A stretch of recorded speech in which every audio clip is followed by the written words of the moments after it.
গণতন্ত্র সংবিধান ক্রান্তকারী অমিত শাহকে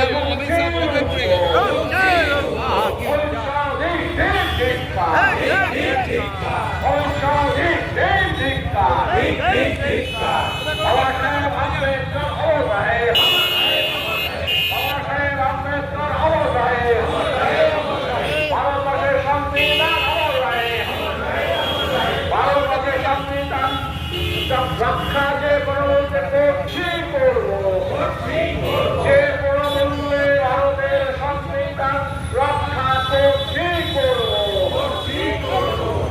ভারতবর্ষের সংবিধান পাল্টানোর চক্রান্তকারী অমিত শাহ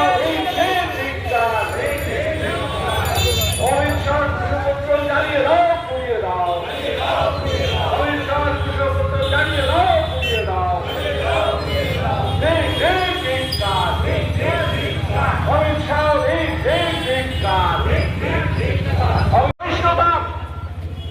আরেকজনের প্রতি সহমর্মিতা, সেই সমস্ত কিছু ভুল অর্জিত হয়ে গিয়ে শুধুমাত্র তারা একটাই করতে চায়, সেটা হচ্ছে সাম্প্রদায়িক বিভেদ।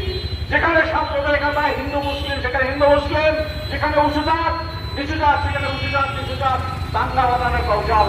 আমি বিনয়ের সঙ্গে প্রধানমন্ত্রী এবং তার দলের সাথে কাজ করেছে বন্ধু। তাদের সেই হিন্দুত্ব রক্ষার জন্য তাদের কেন এনআরসিতে নাম তুলছে না? হিন্দুদের জন্য যখন এত দরদ, তখন বর্ডারে কেন বিএসএফ গুলি ওই দিকে তাক করে রেখেছে বন্ধু? তাহলে দরদ শুধুমাত্র ভোটের জন্য করলে হবে না, সাম্প্রদায়িকতা শুধুমাত্র ভোটের জন্য সত্যিকারের জাত ব্যবস্থা তুলে দেন। সেটা অবস্থায় একটা বই লিখেছেন, অ্যানিহিলেশন অফ কাস্ট, অর্থাৎ জাতের বিনাশ। এই জাতের জাতাকরণ যদি না থাকে তাহলে ভারতবর্ষের উন্নয়ন হামেশাই হয়ে যেতে পারে। এই জাতা জাতির জন্য জাত করার জন্য আমরা মানুষের সঙ্গে মানুষের আমাদের মাইকের বক্তব্য যারা ইচ্ছায় এবং অনেকে নীল অভিবাদন জানাচ্ছি। আজকে আর ভীমরাও রামজি আম্বেদকরকে নিয়ে ভারতবর্ষের স্বরাষ্ট্রমন্ত্রী মাননীয় অমিত শাহ যে মন্তব্য করেছেন, আগে আমরা জানি তিনি কে।